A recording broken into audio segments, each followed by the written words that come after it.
ഹരേ കൃഷ്ണ. എല്ലാവർക്കും മാധവത്തിലേക്ക് സ്വാഗതം. വേലായുധ സ്വാമിയുടെ ഏറ്റവും പ്രധാനപ്പെട്ട മറ്റൊരു ക്ഷേത്രമാണ് തൃച്ചെന്തൂർ. എത്ര പേര് ആ ക്ഷേത്രത്തിൽ പോയിട്ടുണ്ട്? നമുക്ക് ആ ക്ഷേത്രവിശേഷത്തിലേക്ക് കടക്കാം.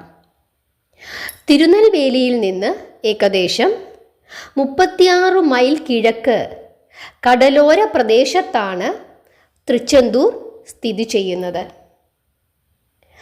തിരുവനന്തപുരം ജില്ലയിൽ നിന്ന് തമ്പാനൂർ ബസ് സ്റ്റാൻഡിൽ നിന്ന് നാഗർകോവിലേക്ക് ബസ് കിട്ടും. നാഗർകോവിൽ നിന്ന് ധാരാളം ബസ് തൃച്ചെന്തൂരിലേക്ക് ഉണ്ട്.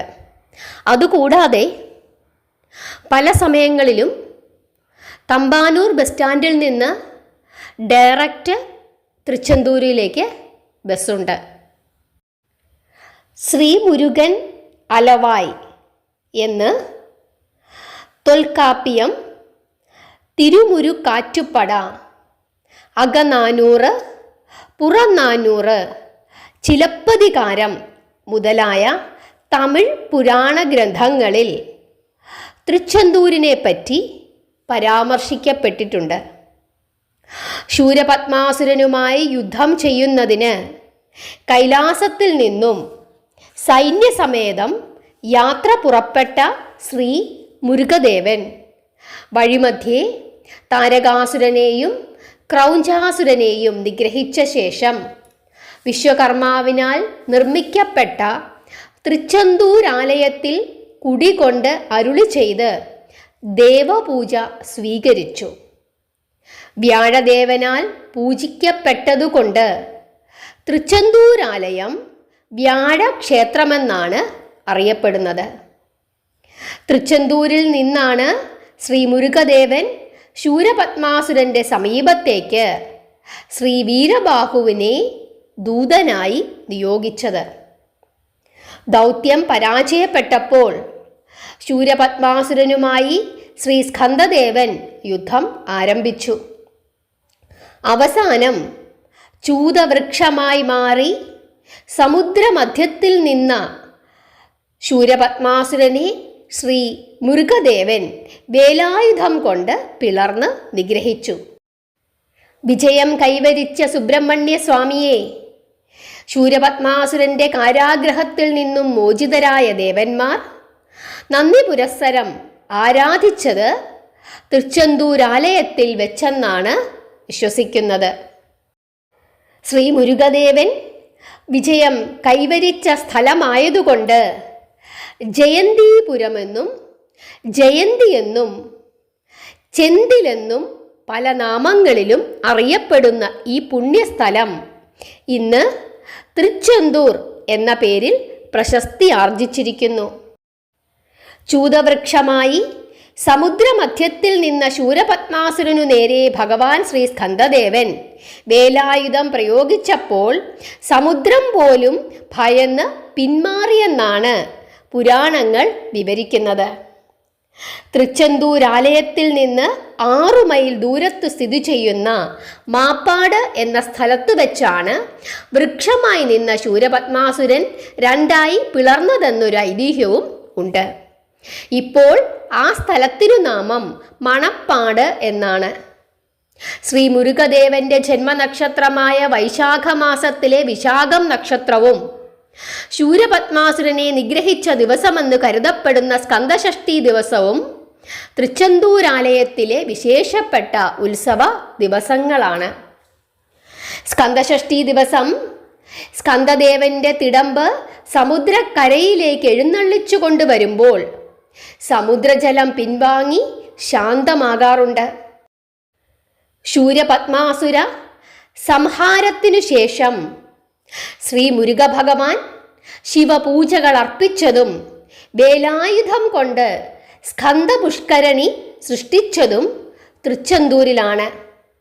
ഗർഭഗൃഹത്തിൽ ശ്രീ ബാലസുബ്രഹ്മണ്യദേവൻ 4 തൃക്കരങ്ങളിൽ 2 തൃക്കരങ്ങൾ അഭയപ്രദായക ഹസ്തങ്ങളായും ഒരു തൃക്കരത്തിൽ രുദ്രാക്ഷമാലയേന്തിയും മറ്റൊരു തൃക്കരത്തിൽ അർച്ചനാ പുഷ്പമേന്തിയും ഉപവിഷ്ടനായിരിക്കുന്ന അപൂർവ ദർശനമാണ് നമുക്ക് കാണാൻ സാധിക്കുന്നത്.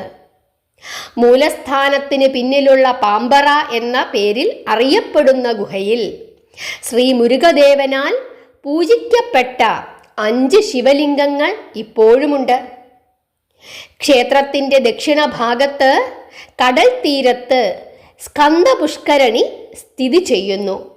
ഇപ്പോൾ നാഴിക്കിണർ എന്ന നാമധേയത്തിലാണ് സ്കന്ദപുഷ്കരണി അറിയപ്പെടുന്നത്. ഉദ്ദേശം, ഒരു ചതുരശ്ര അടി മാത്രം വിസ്താരമുള്ള ഈ കിണറ്റിൽ നിന്ന് ദിവസവും എത്രയായിരം ഭക്തന്മാർ വെള്ളം കോരിയെടുത്ത് സ്നാനം ചെയ്താലും കിണറ്റിൽ വെള്ളം കുറയുകയില്ല. അതുപോലെ തന്നെ സമുദ്രതീരത്ത് സ്ഥിതി ചെയ്യുന്ന ഈ കിണറ്റിലെ ജലം ഉപ്പുരസമില്ലാത്തതും ശുദ്ധമായതും ഔഷധ ഗുണമുള്ളതുമാണ്. ധ്യാനനിഷ്ഠയോടെ ശാന്ത ഗാംഭീര്യത്തോടെ മുരുകദേവൻ ഉപവിഷ്ടനായിരിക്കുന്ന അപൂർവ പ്രതിഷ്ഠ തൃച്ചെന്തൂരാലയത്തിൻ്റെ സവിശേഷതയാണ്.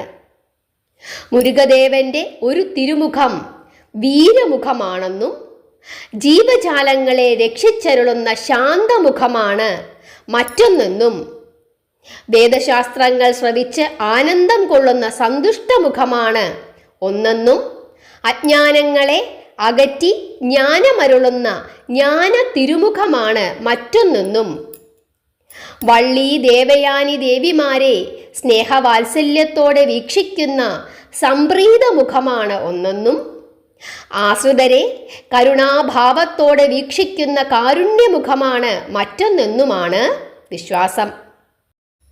വീരം, അനുഗ്രഹം, സ്നേഹം, ജ്ഞാനം, വാത്സല്യം, കരുണ എന്നീ പ്രകാരമുള്ള ഷഡ്ഗുണ സമ്പൂർണങ്ങളായ 6 ദിവ്യ തിരുമുഖങ്ങളാണ് ശ്രീ അറുമുഖസ്വാമിയുടേത്.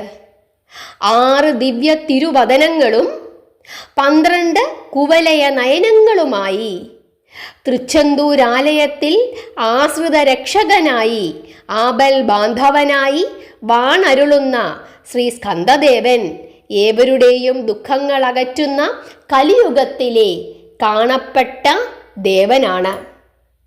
17-ാം നൂറ്റാണ്ടിൽ നായ്ക്കന്മാർ മധുര ഭരിച്ചുകൊണ്ടിരുന്ന കാലഘട്ടത്തിൽ വ്യാപാരത്തിനെന്നും പറഞ്ഞ് ദക്ഷിണേന്ത്യയിലെത്തിയ ഒരു പറ്റം ഡച്ച് കൊള്ളക്കാർ അർദ്ധരാത്രി സമയത്ത് തൃച്ചെന്തൂരാലയത്തിനുള്ളിൽ പ്രവേശിച്ച് മുരുകദേവ വിഗ്രഹം അപഹരിച്ച് കപ്പലിൽ കയറി സ്ഥലം വിട്ടു. അവരെ പിന്തുടർന്ന് അപഹരിച്ച വിഗ്രഹം തിരികെ പിടിച്ചെടുക്കുന്നതിന് നായ്ക്ക രാജാക്കന്മാർക്ക് ശക്തമായ കപ്പൽ സൈന്യമില്ലായിരുന്നു. രാജാവിന് കഴിവില്ലായിരുന്നുവെങ്കിലും സ്കന്ദദേവന് ശക്തിയുണ്ടായിരുന്നു. കൊടുങ്കാറ്റിലും പേമാരിയിലും പെട്ട് ഡച്ച് കൊള്ളക്കാരുടെ കപ്പൽ തകിടം മറിഞ്ഞു. ആ തകിടം മറിച്ചിലിൽ പെട്ട് കൊള്ളക്കാരും അവരുടെ കപ്പലും മുരുകദേവ വിഗ്രഹവും ഒരുപോലെ സമുദ്രത്തിനടിയിൽ താഴ്ന്നുപോയി. ഉദ്ദേശം, 5 വർഷക്കാലത്തോളം ദേവവിഗ്രഹമില്ലാതെ തന്നെ തൃച്ചെന്തൂരാലയത്തിൽ ദേവശക്തി ആരാധിക്കപ്പെട്ടു. അതിനുശേഷം തിരുമല നായ്ക്കൻ്റെ കാര്യദർശിയായ വടമലപ്പിള്ള എന്ന ഭക്തൻ ക്ഷേത്രത്തിൽ മുരുക വിഗ്രഹം പ്രതിഷ്ഠിക്കുന്നതിനുള്ള ഒരുക്കങ്ങൾ ചെയ്തു. എന്നാൽ പുതിയ വിഗ്രഹം നിർമ്മിക്കേണ്ടതില്ലെന്നും വഞ്ചിയുമായി കടലിൽ യാത്ര ചെയ്യുമ്പോൾ ശ്രീ മുരുക വിഗ്രഹം താഴ്ന്നിരിക്കുന്ന സ്ഥലത്തു നിന്നും ജലാശയത്തിനു മീതെ വിഗ്രഹം പൊങ്ങി വരുന്നതായിരിക്കുമെന്നും വടമലപ്പിള്ളയുടെ സ്വപ്നത്തിൽ പ്രത്യക്ഷപ്പെട്ട സ്കന്ദദേവൻ അരുളി ചെയ്തു. വാർത്ത കാട്ടുതീ എന്നതുപോലെ പരന്നു. ഭക്തജനങ്ങളുടെ ഹൃദയങ്ങൾ ആനന്ദത്താൽ നിറഞ്ഞു കവിഞ്ഞു. അനേകം വഞ്ചികളിൽ ജനങ്ങൾ ആവേശത്തോടെ സമുദ്ര ജലപ്പരപ്പിലേക്ക് ഇറങ്ങി. ഹരഹരോ ഹരഹര, വേൽമുരുകാ ഹരോഹര എന്ന മന്ത്രധ്വനി മുഴങ്ങി. മഹാത്ഭുതം! ജലനിരപ്പിനുമീതെ 1000 ഇതളുള്ള കാഞ്ചനശോഭ ചിന്നി നിൽക്കുന്ന ഒരു പൊൻതാമര. അടയാളം കാണപ്പെട്ട ഭാഗത്തേക്ക് വള്ളങ്ങൾ ഓടിയടുത്തു. സ്കന്ദദേവ തിരുനാമങ്ങൾ അന്തരീക്ഷത്തിൽ അലയടിച്ചു. അടുത്ത ക്ഷണത്തിൽ സമുദ്രാന്തർഭാഗത്തുനിന്ന് 1000 നീർക്കുമിളകൾ ഉയർന്നു വന്നു. പിന്നാലെ സമുദ്രഗർഭത്തിൽ മറഞ്ഞുകിടന്ന സ്കന്ദദേവ തിരുവിഗ്രഹം സമുദ്രജലനിരപ്പിനുമീതെ ദിവ്യ തേജസ്സോടെ ഉയർന്നു വന്നു. ഭക്തജനസഹസ്രങ്ങൾ ആ വിഗ്രഹം ആദരപൂർവം താങ്ങിയെടുത്ത് തോണിയിൽ വെച്ചു. പിന്നെ കരയിലെത്തിച്ച് യഥാവിധി പൂജകൾ നിർവഹിച്ച് 1653 വീണ്ടും തൃച്ചെന്തൂരാലയത്തിനുള്ളിൽ പ്രതിഷ്ഠ നടത്തി. ക്ഷേത്രഭിത്തിയിലുള്ള ശിലാലിഖിതങ്ങൾ ഈ സംഭവത്തിന് തെളിവ് നിരത്തുന്നു. തൃച്ചെന്തൂരാലയത്തിലെത്തി ശ്രീ മുരുകദേവനെ ദർശിച്ച് മനസുരുകി പ്രാർത്ഥിച്ചാൽ മാറാത്ത ദുരിതങ്ങളും മാറും. മാറാത്ത രോഗങ്ങൾ പോലും മാറിയ ചരിത്രങ്ങൾ ധാരാളമുണ്ട്. ആദി ശങ്കരാചാര്യ സ്വാമികളോട് വിദ്വേഷം തോന്നിയ അഭിനവഗുപ്തൻ അദ്ദേഹത്തിനു നേരെ ആഭിചാര പ്രയോഗം ചെയ്ത് സ്വാമികളെ രോഗിയാക്കി മാറ്റി. രോഗബാധയാൽ അവശത അനുഭവിച്ച ശങ്കരാചാര്യർ ഗോകർണത്തിലെത്തി രോഗശമനം സിദ്ധിക്കുന്നതിനായി നീലകണ്ഠദേവനെ മനസുരുകി പ്രാർത്ഥിച്ചു. അപ്പോൾ തൃച്ചെന്തൂർ ക്ഷേത്രത്തിൽ ചെന്ന് സ്കന്ദദേവനെ ദർശിച്ച് ധ്യാനിച്ചാൽ രോഗം മാറുമെന്ന് മഹാദേവൻ അരുളി ചെയ്തു.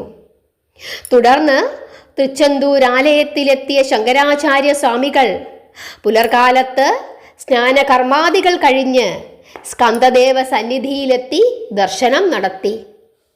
ആ സമയത്ത് ആദിശേഷൻ ഇഴഞ്ഞുവന്ന് സ്കന്ദദേവനെ ദർശിച്ച് പ്രാർത്ഥിക്കുന്ന അത്ഭുത കാഴ്ച കണ്ട ശങ്കരാചാര്യ സ്വാമികൾ ഭക്തിപരവശനായി ആനന്ദ കണ്ണുനീർ പൊഴിച്ചുവെന്നാണ് വിശ്വസിക്കുന്നത്.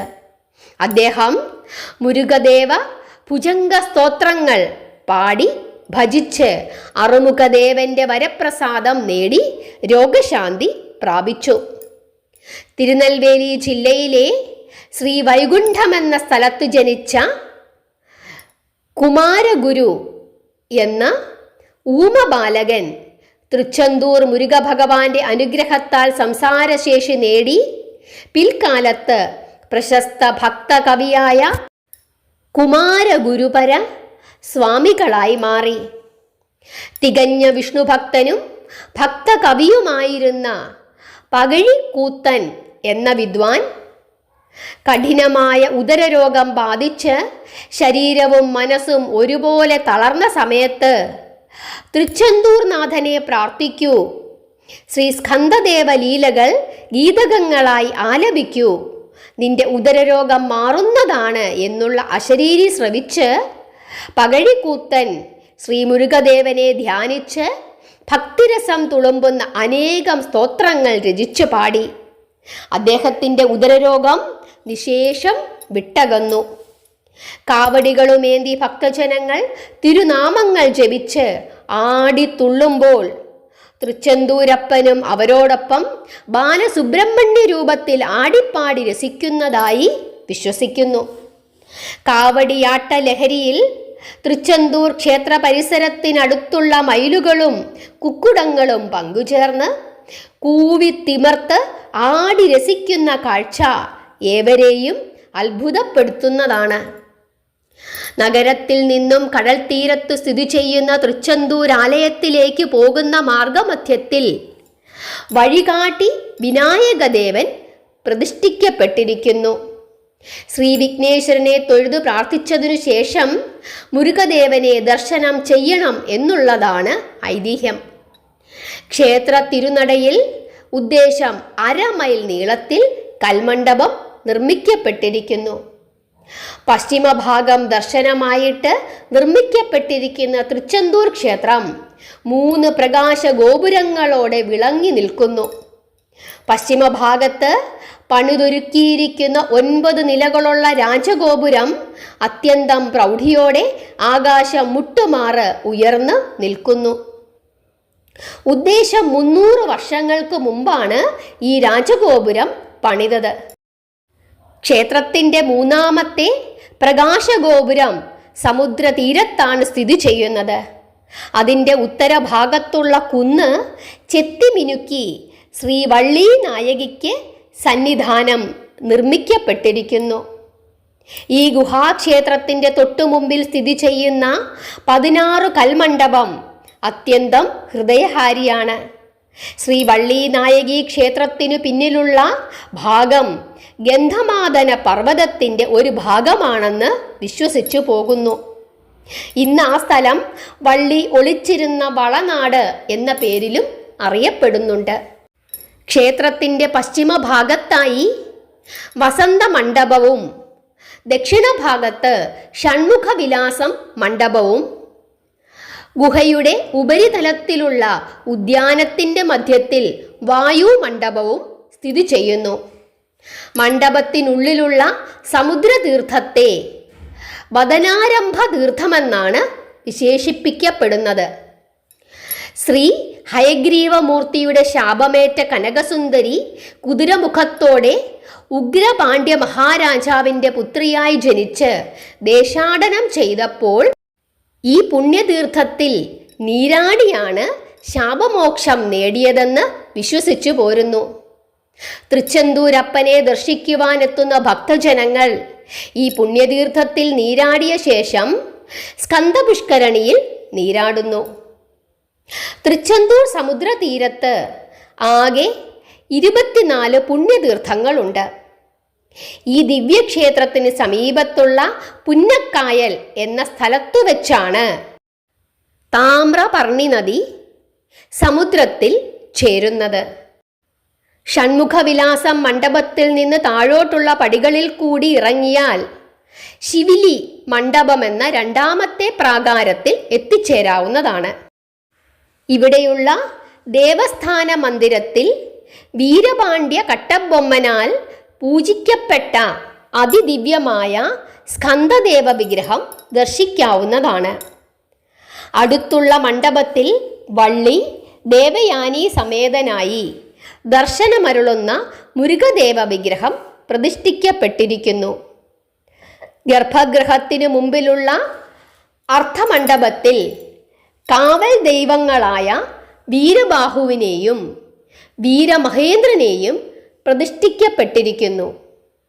വീരബാഹുവിനെ പൂജിച്ചതിനു ശേഷം മാത്രമേ ക്ഷേത്രനാഥനായ മുരുകദേവനെ പൂജിക്കുക പതിവുള്ളൂ.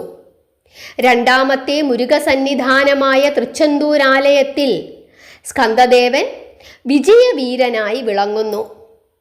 പടിക്കെട്ടുകൾ കൊണ്ട് ബന്ധിക്കപ്പെട്ടിട്ടുള്ള മുരുകദേവന്റെ ഗർഭഗൃഹം വളരെ താഴ്ന്ന ഭാഗത്താണ് സ്ഥിതി ചെയ്യുന്നത്. തൃച്ചെന്തൂരാലയത്തിൽ വാണരുളി ആശ്രിത രക്ഷ ചെയ്യുന്ന സ്കന്ദദേവൻ അലങ്കാരപ്രിയനാണ്.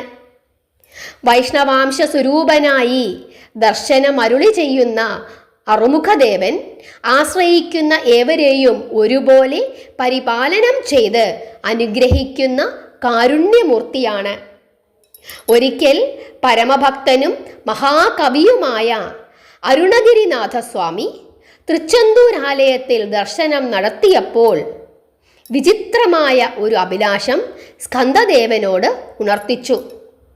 മുരുകദേവൻ നടരാജമൂർത്തിയായി ദർശനം അരുളി ചെയ്യണമെന്നുള്ളതായിരുന്നു സ്വാമികളുടെ അഭിലാഷം. ഭക്തപ്രിയനായ ഭഗവാൻ സ്കന്ദദേവൻ അരുണഗിരിനാഥ സ്വാമിയുടെ അഭിലാഷം അനുസരിച്ച് ശ്രീ നടരാജമൂർത്തിയായി അദ്ദേഹത്തിന് ദർശനമരുളി ചെയ്ത് അനുഗ്രഹിച്ചു. തൃച്ചെന്തൂർ ക്ഷേത്ര പരിസരങ്ങളിൽ വേദങ്ങളെല്ലാം പനിനീർ ചെടികളായി മാറി നിന്ന് വേദാഗമന ശാസ്ത്ര പണ്ഡിതനായ മുരുകദേവനെ സേവിക്കുന്നതായി വിശ്വസിക്കപ്പെടുന്നു. ഉദരരോഗബാധിതനായി വേദനിച്ച ശ്രീ വിശ്വാമിത്ര മഹർഷി തൃച്ചെന്തൂർ ക്ഷേത്രത്തിലെത്തി മുരുകദേവനെ ദർശിച്ചു പ്രാർത്ഥിച്ച് തൻ്റെ രോഗം മാറ്റിയിട്ടുള്ളതായി ഐതിഹ്യമുണ്ട്. തൃച്ചെന്തൂർ ക്ഷേത്രത്തിൽ ചിങ്ങം, കുംഭം എന്നീ മാസങ്ങളിൽ നടത്തപ്പെടുന്ന മഹോത്സവങ്ങൾ അത്യന്തം വിശേഷപ്പെട്ടതാണ്.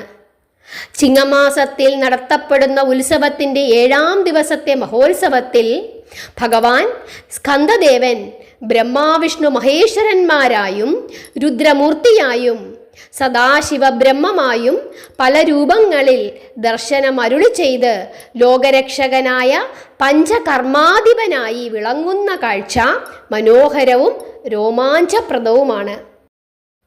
സ്കന്ദദേവ തിരുവിഗ്രഹം സ്വർണപ്പല്ലക്കിൽ നഗരപ്രദക്ഷിണത്തിനായി എഴുന്നള്ളിക്കുമ്പോൾ മുൻഭാഗം മുരുകദേവ സ്വരൂപത്തിലും പിൻഭാഗം നടരാജഭാവത്തിലും അലങ്കരിച്ചിരിക്കും. പുണ്യതീർത്ഥാടക കേന്ദ്രമായ തൃച്ചെന്തൂർ ആലയത്തിലെത്തി സ്കന്ദദേവ ദർശനം ചെയ്യുന്നവരുടെ സകലവിധ മനോദുഃഖങ്ങളുമകന്ന് സർവാഭീഷ്ടങ്ങളും സിദ്ധിക്കുമെന്നുള്ള കാര്യം ഉറപ്പാണ്. ഹരേ കൃഷ്ണ. ഇതാണ് തൃച്ചെന്തൂർ ആലയത്തിൻ്റെ വിശേഷങ്ങൾ. തിരുവനന്തപുരം ജില്ലയിലുള്ളവർക്ക് വളരെ എളുപ്പമാണ് പോയി തൊഴുത് വരാനായിട്ട്. ഞാൻ കഴിഞ്ഞ മാസം പോയിരുന്നു. അത്യന്തം മനോഹരമായ ഒരു ക്ഷേത്രമാണ്. ഭയങ്കരമായ ഒരു മാനസികമായ ബലമാണ് അവിടെ പോയി തൊഴുതു വരുമ്പോൾ നമുക്ക് ലഭിക്കുന്നത്. കലിയുഗ ദേവന്മാരാണ് മുരുകദേവനും ധർമ്മശാസ്താവും. എല്ലാവർക്കും ക്ഷേത്രവിശേഷങ്ങൾ മനസ്സിലായെന്ന് വിചാരിക്കുന്നു. എല്ലാവരും നാമം ജപിക്കുക, പ്രാർത്ഥിക്കുക. ഹരേ കൃഷ്ണ.